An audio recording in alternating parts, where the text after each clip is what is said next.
जब ये कुंडलिनी शक्ति उठती है शुरुआत में, विचारों से थोड़ा कदम आगे, विचारों कुछ कम हुए, धीरे धीरे मंदे पड़े, फिर आगे बढ़ी। आगे बढ़ते ही मूलाधार से, नाभि से मूलाधार तक पहुंचती है। मूलाधार में पहुंचते ही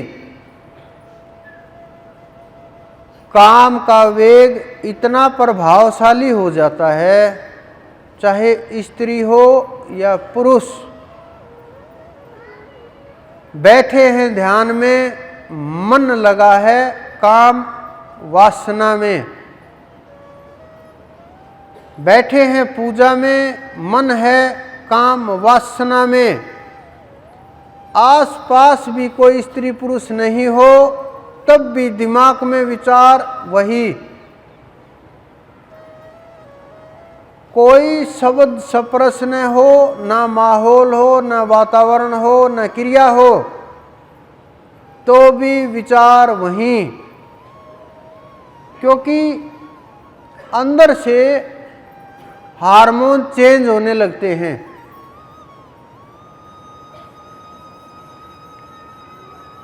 और अंदर जो न्यूरॉन्स होते हैं वो बदलने लगते हैं, एक्टिव होने लगते हैं। लेकिन कुछ लोग इसको भोग लेते हैं, कुछ लोग छटपटाते हैं, कुछ लोग शर्माते हैं, कुछ लोग डरते हैं, गलत दिशा में तो नहीं चला गया ये सोच करके, और वहाँ से नहीं उठ पाते। लेकिन जिन्होंने दिमाग के अंदर बस काम ही काम है, जिनकी इंद्रियां काम के लिए काम छोड़ चुकी, उनके अंदर भी ये वेग तीव्र हो जाता है, बहुत तेज हो जाता है।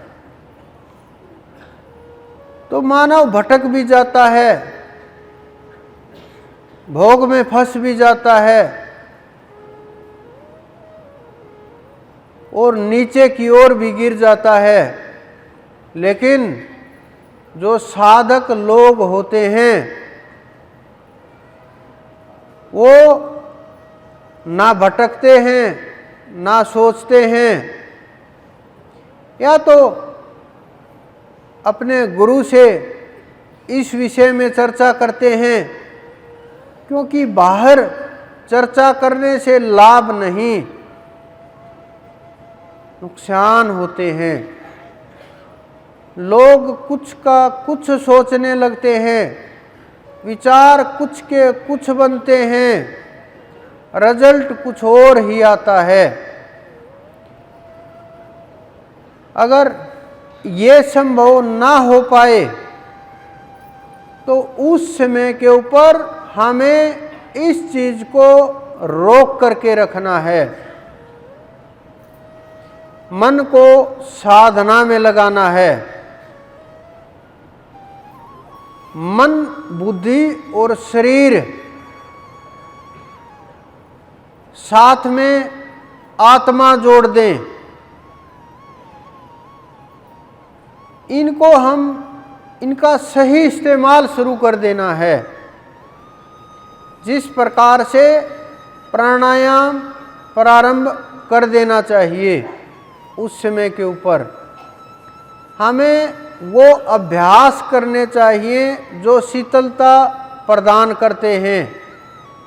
हमें योग शुरू कर देने चाहिए, सूर्य नमस्कार वगैरह और भी बहुत से योग हमें करने चाहिए। भ्रामरी के ऊपर विशेष ध्यान देना चाहिए, ताकि मन के अंदर जो काम फंसा हुआ है वो सांसों के साथ लड़ करके टूट जाए और उस गूंज से वो हल्का पड़ जाए।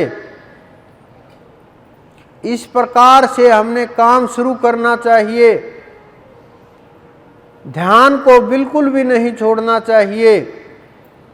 नाम को और मजबूती के साथ पकड़ना चाहिए, ये समझ करके जैसे भंवर में फंसे हुए मल्लाह पतवार को पकड़ लेते हैं कि अगर ये पतवार छूट गई तो मेरा जीवन समुंदर किनारे चला जाएगा, समुंदर में डूब जाएंगे, कुछ शेष नहीं रहेगा और लहरों में खो जाएंगे। अगर उसको पकड़े रहे पतवार को तो किनारे, अगर वो छूट गई तो डूब गए। इतनी खतरनाक स्थिति होती है। साधना कोई मजाक नहीं है, साधना कोई छोटी वस्तु नहीं है कि हम छोटी मोटी पूजा पाठ करें, छोटे मोटे काम करें, हो गया भजन। साधना अपने आप को जानने की विधि है, अपने अंदर में उतरने की विधि है, अपना कल्याण का मार्ग है, अपनी स्थिति को ऊपर उठाने का मार्ग है, आत्मा को पहचानने का मार्ग है और अपने को खोजने का मार्ग साधना है। बाहर की वस्तुएं साधना नहीं हैं, सहायक हो सकती हैं साधना में।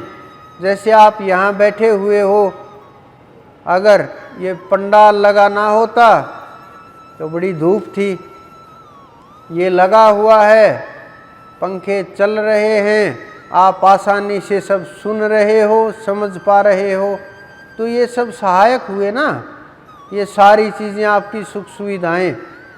लेकिन इनसे साधना नहीं है, ये बाहर की वस्तुएं हैं, ये साधना नहीं। साधना के लिए आपको अपने आप अंदर में उतरना पड़ेगा। तो हमें प्रकृति के साथ उस समय तालमेल शुरू कर देना चाहिए, क्योंकि हमारा प्रकृति के साथ तालमेल बहुत कम होता है। जैसे हम गर्मी में अनुभव करते हैं, वायु के साथ जुड़ करके रहें, ये नहीं पंखे की हवा के साथ जुड़ करके रहें कि ये भी तो वायु है। मेरे उठते ये चीज़ें बोलना शुरू कर दोगे आप फिर कि ये तो सिद्ध हैं, वायु के साथ जुड़े हुए हैं।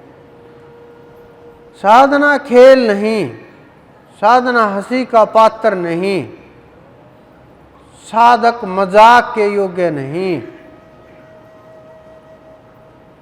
साधक उस ताकत से जुड़ने का प्रयास है जिससे जुड़ने के बाद एक हो जाएं,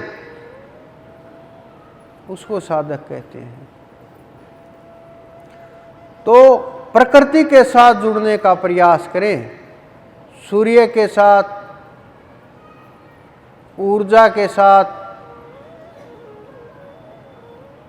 वायु के साथ। जैसे जल पिए तो नदी का या जमीन का, जैसे जमीन पर घूमे नंगे पैरों, जैसे जैसा मौसम हो वैसा अनुभव करना, वैसे में जीना। जितना प्रकृति के साथ आप जुड़ सके, नहाने से लेकर के खाने तक, सात्विक भोजन हो, जीव हत्या ना करे, पेड़ पौधों के साथ जुड़ करके रहे, फलाहार हो, कच्चा जितना उपयोग कर सकें, फल के रूप में, सब्जियों के रूप में, तो ये प्रकृति के साथ जुड़ना होगा। इस कारण से हमारे संत महात्माओं ने ये प्रयोग किए हैं, जिससे आज हम लोगों की मदद हो रही है और हमें साधना में बहुत आसानी हो गई।